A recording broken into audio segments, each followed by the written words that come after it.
Sampai saat ini kita masih bertanya-tanya mengapa dalam kasus pembunuhan Yodi Prabowo polisi terkesan sangat berhati-hati, bahkan tidak berani untuk menyimpulkan bahwa korban dibunuh meskipun fakta-fakta bahwa korban bunuh diri sudah terbantahkan dan tidak ada satupun yang ditangkap. Bahkan untuk orang yang mengaku sebagai pelakunya pun tidak diapa-apakan.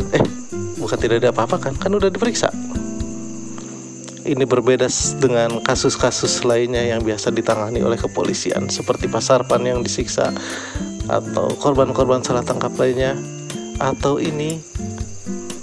dalam kasus ini kepolisian ingin memperbaiki citra menjadi polisi yang profesional, modern, dan terpercaya. Mereka telah belajar dari pengalaman, mereka telah belajar dari sejarah. Mari kita kembali ke tahun 2019.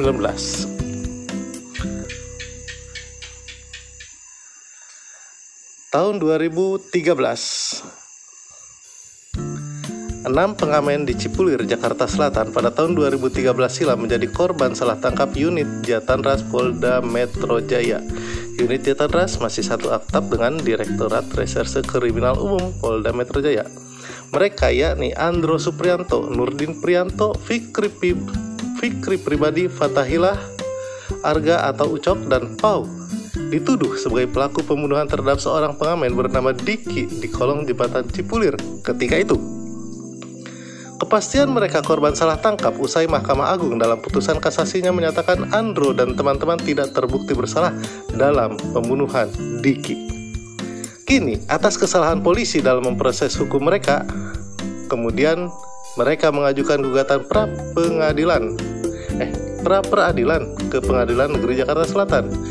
Mereka mengajukan pra-peradilan dalam 2 kesempatan berbeda. Dalam mencari keadilan ini, mereka menggugat Polda Metro Jaya, Kejaksaan Tinggi DKI Jakarta, dan Kementerian Keuangan untuk mengaku bersalah dan memberikan ganti rugi secara material dan imaterial.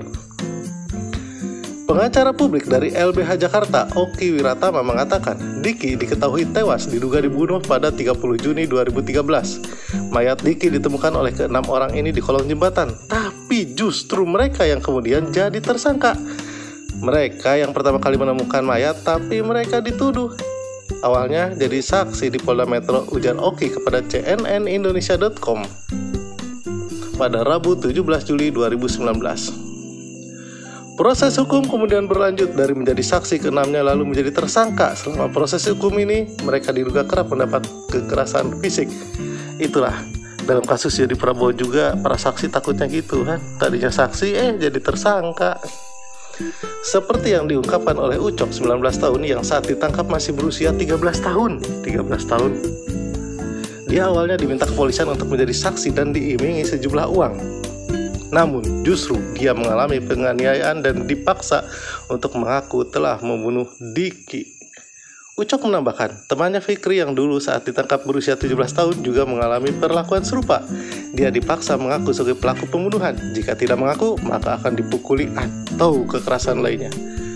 Habis dari Polsek dibawa ke Polda Metro Jaya. Saya diinjak, dibawa ke lapangan. Setelah itu dibawa ke TKP di kolong jembatan. Itu saya dikemplangin kepala saya, Pak, dikebutin polisi, katanya. Ungkap Ucok di Pengadilan Negeri Jakarta Selatan pada Rabu 17 Juli 2019. Penyiksaan itu kemudian berlanjut hingga proses pengadilan dimulai pada akhir 2013. Perlakuan kekerasan seperti pemukulan, setrum, pemasangan lakban pada wajah, dan lainnya terus dialami mereka. Oki menambahkan, kasus mereka kemudian diputus oleh Pengadilan Negeri Jakarta Selatan.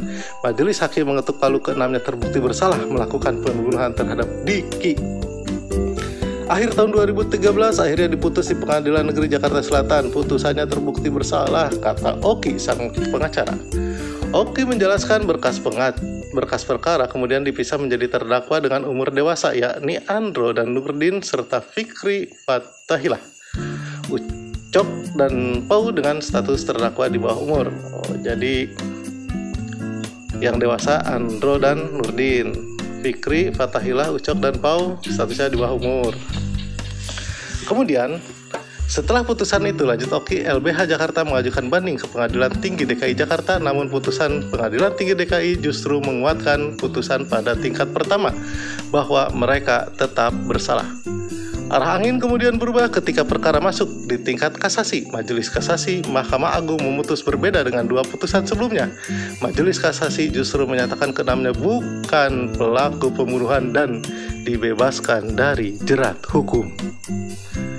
Andro dan Nurdin diputus bebas Mahkamah Agung pada April 2014, kemudian 4 lainnya divonis bebas pada Januari 2016. Namun, selama ini mereka telah kehilangan kebebasan alias mendekam di penjara selama kurang lebih 3 tahun atas perbuatan yang tidak pernah mereka lakukan. Ditambah mereka hanyalah anak-anak yang dengan teganya disiksa oleh kepolisian dengan cara disetrum, dipukuli, ditendang, dan berbagai cara penyiksaan lainnya.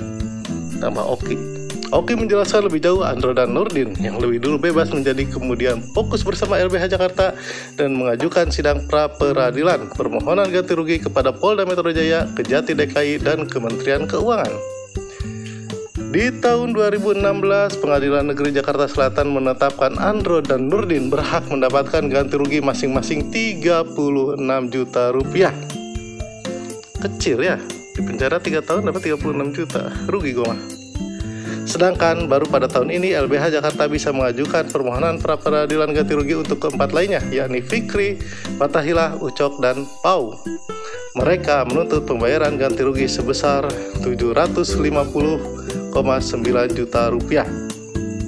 Oki menjelaskan, nilai itu dihitung dari ganti rugi secara material sebesar 662,4 juta dan secara imaterial senilai 88,5 juta. Selain itu, mereka juga meminta Polda Metro Jaya dan Kejaksaan Tinggi DKI Jakarta untuk meminta maaf karena melakukan kesalahan dalam penangkapan dan proses hukum. Menuntut untuk meminta maaf dan menyatakan mereka telah melakukan salah tangkap, salah proses, dan penyiksaan terhadap anak-anak pengamen Cipulir dan memerintahkan negara, dalam hal ini Kementerian Keuangan Republik Indonesia, untuk memberikan ganti rugi material dan imaterial terhadap anak-anak yang kini sudah dewasa tersebut, kata Oki dari LBH dalam keterangan tertulisnya. Berita ini saya kutip dari CNN Indonesia, Kamis 18 Juli 2019. Lihat, 6 orang pengamen harus menderita selama 3 tahun di penjara karena salah tangkap, salah proses. Nah, ini membuktikan ternyata setelah bertahun-tahun berlalu, kasus Sengkon Karta masih terus berulang. Dan sekarang tahun 2020, ketika kasus Yodi Prabowo, dalam hal ini polisi sangat berhati-hati, tidak ingin kejadian ini terus terulang. Mereka pun berkaca dari kasus Sarpan. Dalam hal ini kita harus mengapresiasi kepolisian daerah Metro Jaya yang telah berubah menjadi sangat berhati-hati dalam menetapkan tersangka. Mereka tidak ingin lagi terjadi salah tangkap, terjadi salah proses, bahkan penyiksaan. Karena itu, Bang Elang yang sudah mengaku sebagai pembunuhnya diperiksa dalam keadaan baik-baik saja, kemudian pulang, diberi bekal, diberi tiket, pulang dalam keadaan sehat dan aman ke Pekanbaru. Mari kita apresiasi perbaikan yang dilakukan oleh kepolisian, dan mari kita tetap bersemangat untuk mencari fakta sebenarnya siapa pelaku pembunuhan Yodi Prabowo. Terima kasih.